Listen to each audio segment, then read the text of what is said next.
Fondé pour repousser les légions renégates de l'œil de la terreur, le chapitre des Relictors fut jadis des plus loyaux. Mais les promesses du chaos sont insidieuses, et un sinistre secret hante désormais les pas du chapitre, un secret qui a failli le détruire et menace à présent son existence même. Bien que les archives datant de cette époque soient notoirement peu fiables et difficiles à obtenir, le chapitre des Relictors, initialement baptisé Fireclaws, fut fondé durant l'ère sombre appelée Âge de l'Apostasie. Une transcription du mythos Angelica Mortis avance que les Fireclaws furent membres de l'Astartes Praeses, une fondation destinée à renforcer les défenses dressées autour de l'œil de la terreur en installant une vingtaine de chapitres nouvellement formés en des lieux stratégiques du secteur.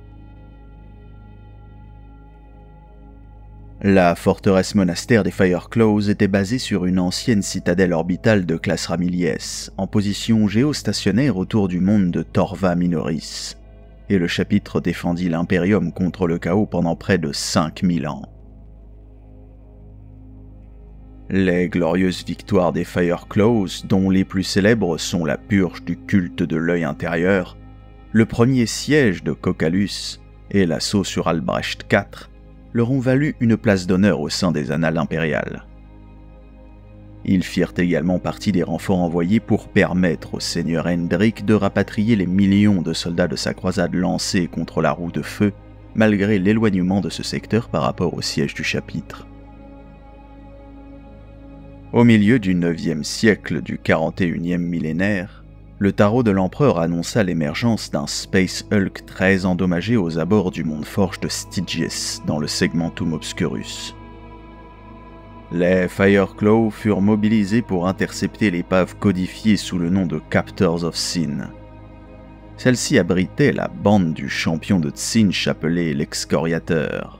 Les vaisseaux impériaux interceptèrent le Space Hulk alors qu'il s'apprêtait à entrer dans le système de Stygies, tandis que des escouades d'assaut Terminator menées par l'archiviste Decario et le mystérieux inquisiteur de Marche abordaient le gigantesque navire. Réalisant qu'ils étaient condamnés, les renégats livrèrent un dernier combat dans les caverneuses salles des moteurs. Une bataille acharnée s'ensuivit, au cours de laquelle Decario et de Marche affrontèrent l'Excoriateur. Le champion était un des guerriers favoris de son dieu, rendu encore plus redoutable par l'arme qu'il portait, une épée investie de l'essence d'un démon majeur, forgée au cœur de l'œil de la terreur. L'inquisiteur frappa à plusieurs reprises de sa hache énergétique, mais ses coups furent déviés par l'armure impie de son adversaire, et la riposte le blessa grièvement. Une nouvelle attaque du renégat brisa l'épée de force de Decario et ouvrit son armure Terminator. L'archiviste vacilla sous la puissance du coup mais parvint à contre-attaquer à l'aide de son gantelet énergétique et arracha le bras du champion. Même privé de son épée ensorcelée et mortellement blessé, l'excoriateur continua de se battre avec férocité, jetant Decario au sol et tuant de sa seule main 4 Terminators. Malgré ses blessures, l'archiviste, invoquant le saint nom de l'empereur, attrapa la première arme qui lui tomba sous la main et en frappa son ennemi, le décapitant sur le coup. L'archiviste réalisa alors qu'il s'était saisi de l'épée démon et avait tué le champion avec sa propre arme.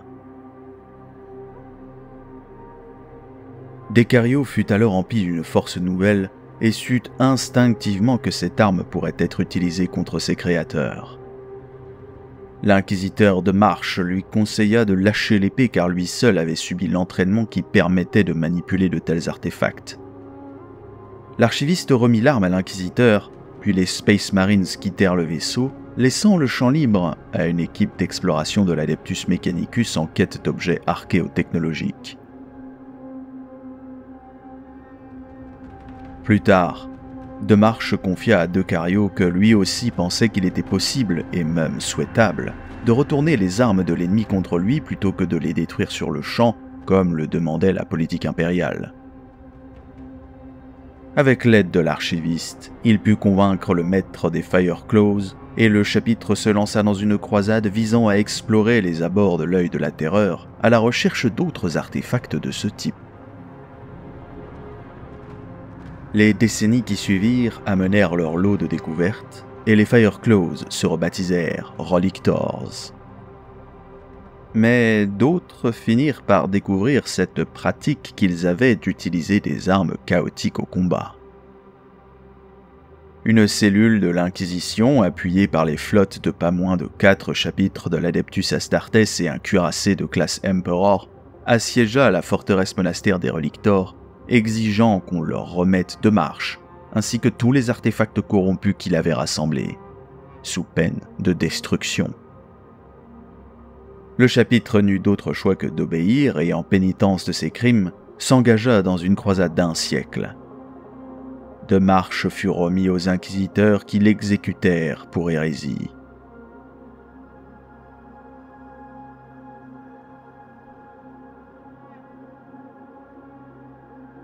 Dans le cadre de cette croisade, lorsque le seigneur de guerre Ghazghkull mac Uruk Traka lança la plus grande invasion orque depuis des siècles contre Armageddon, les Relictors furent le premier chapitre parmi plus d'une vingtaine à venir en aide au monde ruche. Le commandeur Dante des Blood Angels prit le commandement de tous les chapitres afin d'utiliser chacun d'eux au mieux de ses capacités pour repousser la marée verte. Seuls les Relictors rejetèrent son autorité, de même que celle de tout autre officier impérial.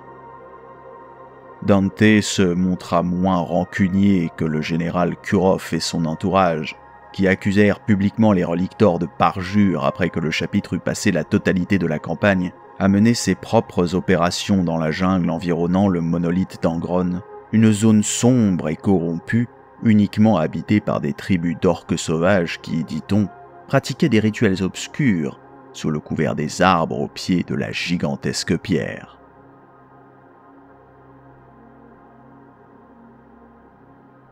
Alors que la première phase de la campagne se terminait et que la saison des feux approchait, les deux camps conclurent une trêve tacite et chacun se retrancha en vue de l'arrivée imminente des tempêtes. De nombreux chapitres se retirèrent alors, puisque leur style de combat basé sur la rapidité de leurs attaques ne se prêtait plus à cette nouvelle étape de la guerre. Mais nul ne le fit avec autant d'empressement que les Relictors. Ils émergèrent de la jungle sans donner d'explication à qui que ce soit, embarquèrent dans leurs Thunderhawks et quittèrent la planète. Les vaisseaux de la flotte en orbite autour d'Armageddon s'interposèrent et un violent affrontement spatial ne fut évité de justesse que lorsque le commandeur Dante ordonna de laisser passer les Relictors.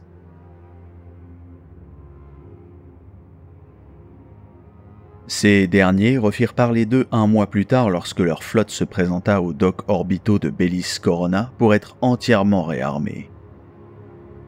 Au terme de quelques négociations tendues avec les officiers du Departamento Munitorum, leur demande fut acceptée. Après quoi, le chapitre partit en direction de la porte cadienne sans plus d'explications, et atteignirent la porte quelques jours seulement avant que les signes annonçant l'attaque imminente d'Abaddon ne fussent connus.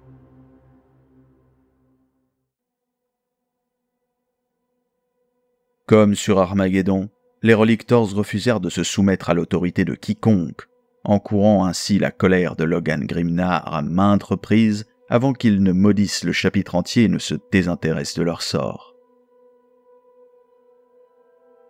Le chapitre prit part à de nombreux engagements et sa présence fut suspectée à la périphérie de nombreux secteurs.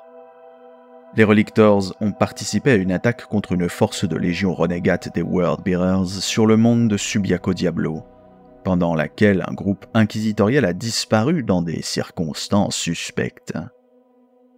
Ils furent ensuite vus dans le secteur cadien où ils affrontèrent les Nightlords sur Exceltra Minor, avant d'être impliqués dans une action contre des pillards à Eldari sur Xerxia.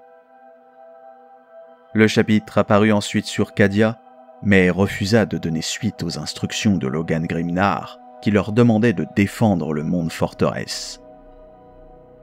Au lieu de cela, les Space Marines se dirigèrent vers l'agrimonde nommé Fremas. Personne ne sait avec certitude ce qui se passa là-bas, Mais une meute de scouts Space Wolf dépêchés par Grimnar découvrit que les Relictors avaient repoussé une attaque du chaos contre les archives de Diomedes avant de se retourner contre les défenseurs. Aucun n'a survécu à l'attaque, mais les hommes de Grimnar ont retrouvé des enregistrements vidéo qui suggèrent que l'objectif des Relictors était la crypte scellée se trouvant au cœur d'une forteresse sise au sommet d'une montagne. Le contenu de cette crypte n'est connu que d'une poignée de personnes haut placées de l'Imperium, dont la plupart vivent sur Terra, et il est peu probable qu'ils laissent de telles actions impunies.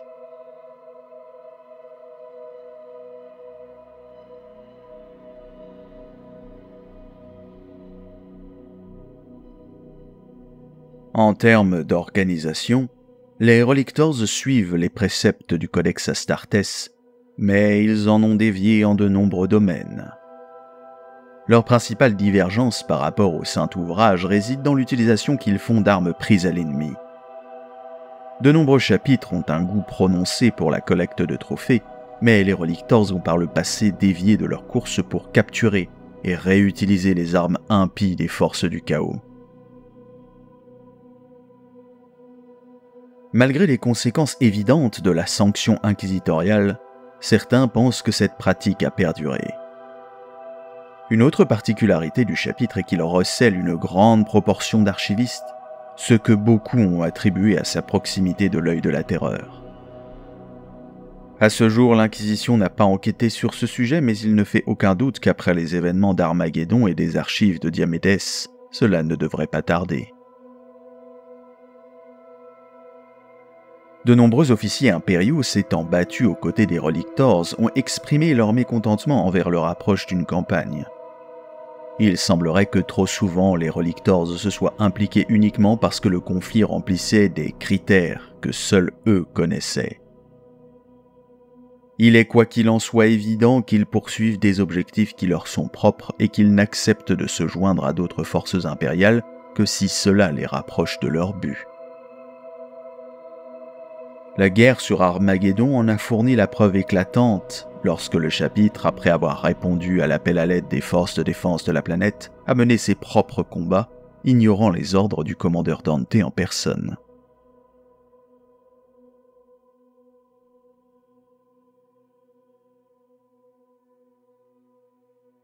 À première vue, il s'agit d'un chapitre codex standard, comprenant le mélange habituel de compagnies de combat, de scouts, d'assaut, tactique et dévastator. Les différences en revanche se font plus fortes parmi les plus hauts grades. Les officiers sont rassemblés au sein d'un groupe appelé le Conclave, et toutes les décisions concernant les opérations militaires et la doctrine sont prises par ce dernier.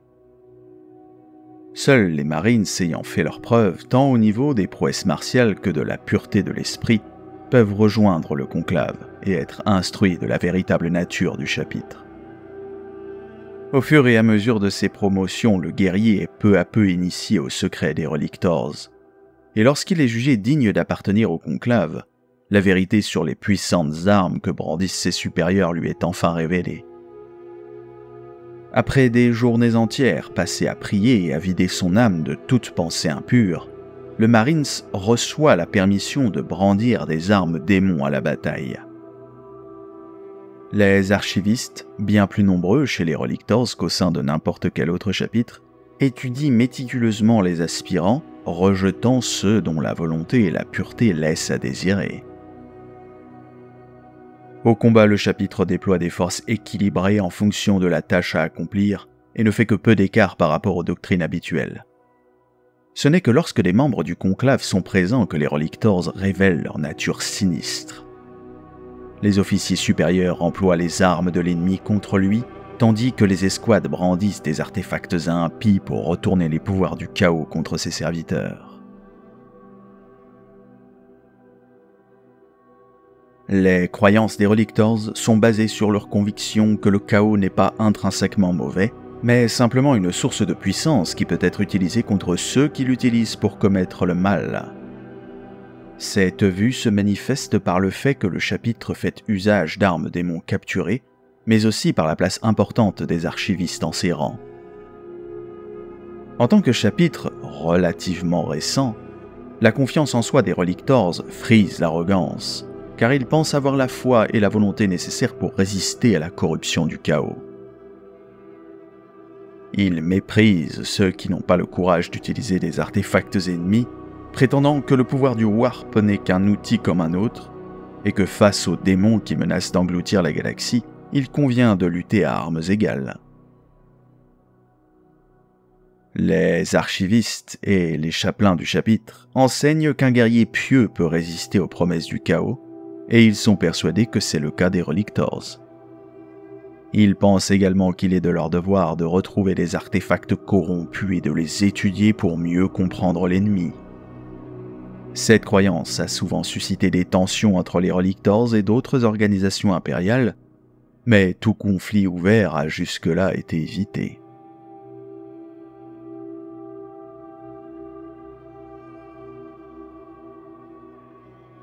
Le patrimoine génétique des Relictors est basé sur des échantillons issus de Mars, qu'on pense fournis par les Ultramarines et les Dark Angels.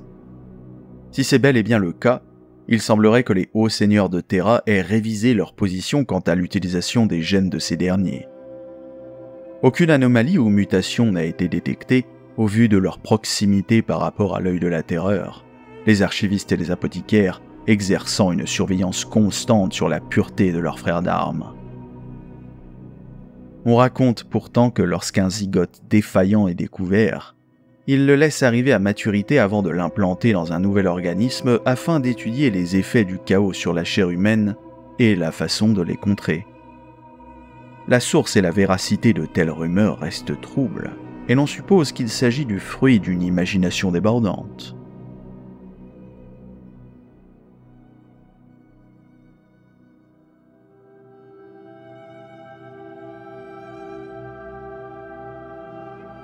Satellite de la géante gazeuse Torva Prime, Torva Minoris est située dans une zone du Segmentum Obscurus réputée pour l'intensité des tempêtes warp qui l'affligent.